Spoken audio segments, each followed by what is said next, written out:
Government तो मेरा ख्याल है पीटीआई के लिए बहुत ज्यादा मतलब वो मवाद फराहम कर रही है कि वो अपनी सियासत जेल के अंदर होने के बावजूद जारी रख सकें। और ये जो हेल्थ का इशू हुआ है, मतलब हुकूमत पीएमएलएन रिकॉर्ड पे है कि उसने कहा था कि जी हमें जो सेहत के मामलात हैं इस पे सियासत नहीं करनी चाहिए। जब मोहतरमा कुलसूम नवाज साहिबा के इशू के ऊपर ये वाकया आया था तो ये बड़ा तारीखी बयान आया था नून वालों की तरफ से। हमें तो अपनी बीमारी के लिए भी अपने आप को साबित करना पड़ता है, लेकिन आज अगर आप देखें तो हुकूमत भी सियासत कर रही है और सेहत पे ही कर रही है। मतलब एक साबिक वजीर आजम को अगर आप हॉस्पिटल लेके जाते हैं तो क्यों कर आपको ये जरूरत महसूस कर होती है कि ना उसके घर वालों को बताएं, ना उसके मुआलिज को बताएं, ना किसी और को बताएं, और 4-5 दिन तक उसको ऐसे छुपा के रखें जैसे कोई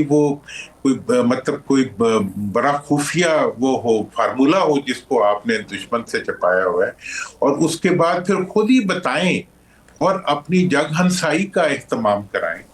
मतलब इस चीज में तो मैं समझता हूँ कि हुकूमत ने तो शायद पीटीआई की मीडिया विंग ज्वाइन कर ली है कि वो पीटीआई को जिंदा रखने के लिए, उनकी क़यादत को सियासत में दखल अंगेज रखने के लिए और उनके लिए जस्टिफिकेशन फराहम करने के लिए हर वो कदम करती है, हर वो इकदाम उठाती है जिसकी वजह से हुकूमत पे नहीं पाकिस्तान की बदनामी होती है। तो अब ये तो मुझे नहीं, मैं खुद मीडिया से मुतल्लिक एक फर्द हूँ, लेकिन जी। मैं इस बयानिया को इस नैरेटिव को जिसको हुकूमत इस वक्त लेके चल रही है, ना वो इनके माजी के बयानात से मेल खाता है और ना हाल के जो इनके इकदामात हैं वो इनकी अपनी गुफ्तगू को, इनके वज़रा के बयानात को, इनकी तरदीदों को इन जस्टिफाई नहीं कर पा रहे।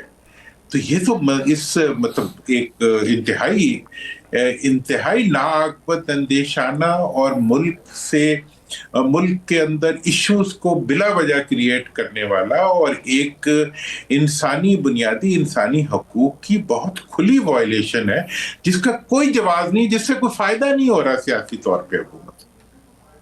अच्छा दुरानी साहब, आप कह रहे हैं कि हुकूमत खुद ये सारा कुछ फ्राहम कर रही है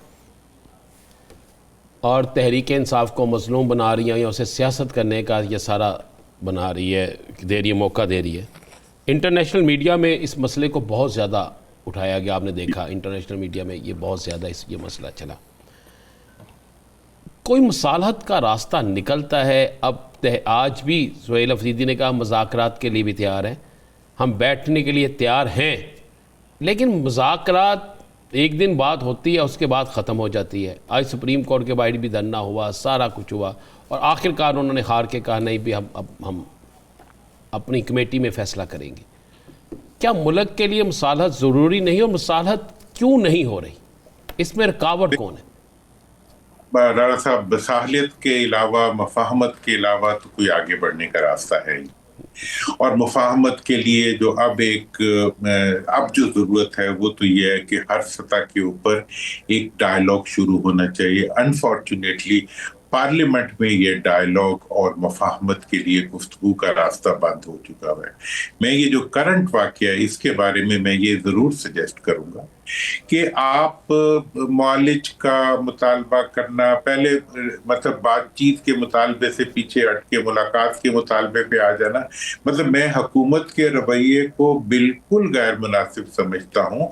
मैं समझता हूँ कि अपोजिशन को देखें, अब जबकि अपोजिशन लीडर का तकर्रुर हो चुका है, इस ज्यादती के ऊपर जो इस वक्त हुकूमत ने की है उसमें सबसे पहले ऑपोजिशन लीडर को फ्रंट पे आना चाहिए। और मैं तो कहता हूं कि उन्हें स्ट्रेट जाके प्राइम मिनिस्टर हाउस से नहीं, प्राइम मिनिस्टर से डिमांड करनी चाहिए और जाके उसको मिलके कहना चाहिए। कोई मतलब वो कोई आसमान से गिरा हुआ जिन भूत तो नहीं है ना प्राइम मिनिस्टर, वो कि उनसे मुतालबा करना चाहिए कि भाई ये ज्यादती हो रही है, तुम प्राइम मिनिस्टर बने बैठे हो, ये तुम्हारे अख्तियार में है اور تمہارے جورسڈکشن کے اندر یہ ہو رہا ہے، تو اس کو آپ کیوں نہیں کبھی چیف جسٹس سے جا چیف جسٹس ملنا تھا تو پھر 27ویں اور 26ویں ترمیم کے بعد چیف جسٹس کے پاس بیچارے کے پاس رہ کے گیا، سب کچھ تو حکومت کے پاس آ گیا۔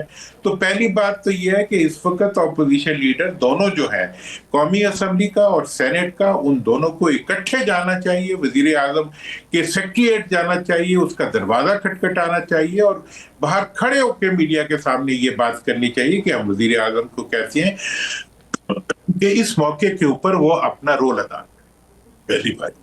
اب دوسری بات جو ہے وہ مفاہمت کی بات ہے۔ مفاہمت کے اندر میرا تو سمپل سی بات ہے، مفاہمت اس وقت شروع ہوگی جب حکومت اور جیل میں جو مقید ہمارے سیاسی قائدین ہیں ان کے درمیان بات چیت شروع ہوگی، اور یہ میں ایک عرصے سے کہہ رہا ہوں۔ اب آ جائیں سارے سیاستدان بھی اور حکمران بھی، کہ یہ حکمران مانیں کہ جو کچھ نہیں ہو رہا وہ نہیں کر رہے۔ مجھے بہت لوگ کہتے ہیں کہ جی یہ نہیں ہے، جی وہ ہے، حکومت والے پیچھے سے جب ملتے ہیں جی ہمیں تو کوئی کرنے نہیں دیتا۔ بھئی نہیں کرنے دیتا تو 2 لفظ لکھو اور باہر ہو جاؤ۔ خالی انگوٹھے لگوا رہے ہو تم مظلوموں سے، تم بھی اپنا انگوٹھا لگا کے استعفیٰ دے کے باہر آ جاؤ۔ اگر تم اپنا اختیار، جو تمہارا اختیار ہے، اس کو تم استعمال نہیں کر سکتے تو کہو پھر ہم کچھ نہیں ہیں۔ اور اختیار بھی پورا استعمال کرنا ہے، دورے بھی پورے کرنے ہیں، مال بھی پورا لینا ہے، تنخواہیں بھی لینی ہے، فیسلٹیز بھی لینی ہے، اور کچھ نہیں کرنا تو اپنا کردار ادا نہیں کرنا اور کسی اور پہ نہ معیشت میں کرنا نہ سیاست میں۔ اور میں یہ پہلے دن سے کہہ رہا ہوں کہ یہ بہت بڑی سازش ہو رہی ہے حکومت کی طرف سے ملک کے اندر۔ کیوں نہیں آج ہر مطالبہ پرائم منسٹر سے کیا جا رہا کہ جو کچھ آج نہیں ہو رہا، آج اگر ڈائیلاگ نہیں ہو رہا، آج اگر مفاہمت نہیں ہو رہی، آج اگر اپوزیشن والوں کو راستہ نہیں دیا جا رہا، اگر جیل کے اندر ملاقات نہیں ہونے دی جا رہی، تو وزیر اعظم اس کا جواب دہ ہونا چاہیے۔ جب اس کو بنائیں گے تو پھر وہ خود ٹھیک ہوگا یا ساروں کو ٹھیک کرے گا۔ جی ثاقب صاحب۔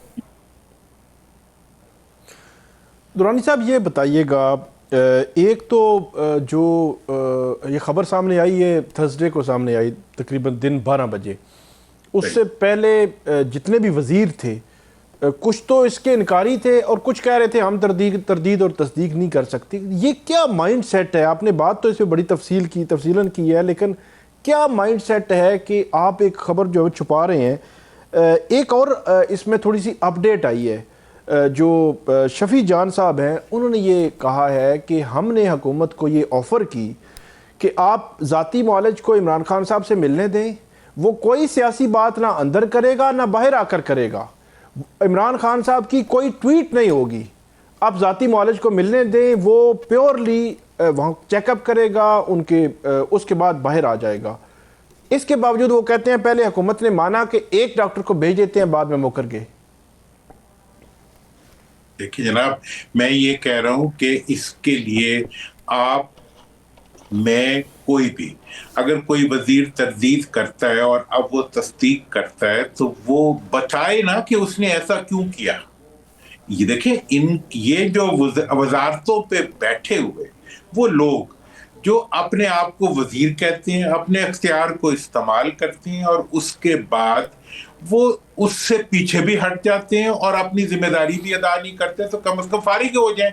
4-6 وزیر فارغ ہوں گے تو خود بخود راستہ کھلے گا اس طرح کہ آئندہ کے لیے لوگ بیہیو کریں گے۔ اب یہ سب کچھ ہو رہا ہے، اس کے پیچھے کون ہے مجھے غرض نہیں ہے۔ میں کہتا ہوں وہ ایک شعر ہے، تو ادھر ادھر کی نہ بات کر، یہ بتا کے کارواں کیوں لوٹا، مجھے رہزنوں سے غرض نہیں، تیری رہبری کا سوال۔ کیوں بنے بیٹھے ہو وزیر اعظم، کیوں بنے بیٹھے ہو صدر، کیوں بنے بیٹھے ہو وزیر، کیوں نہیں استعفیٰ دیتے اپنی جگہ سے، تاکہ پتہ چلے کہ بھئی تم مظلوم ہو۔ تم مظلوم نہیں ہو، تم طاقت پہ بیٹھ کے تم ظلم کر رہے ہو، اور ظلم کرنے کے باوجود تم اپنے آپ کو اس سے ایگزونریٹ کر لیتے ہو۔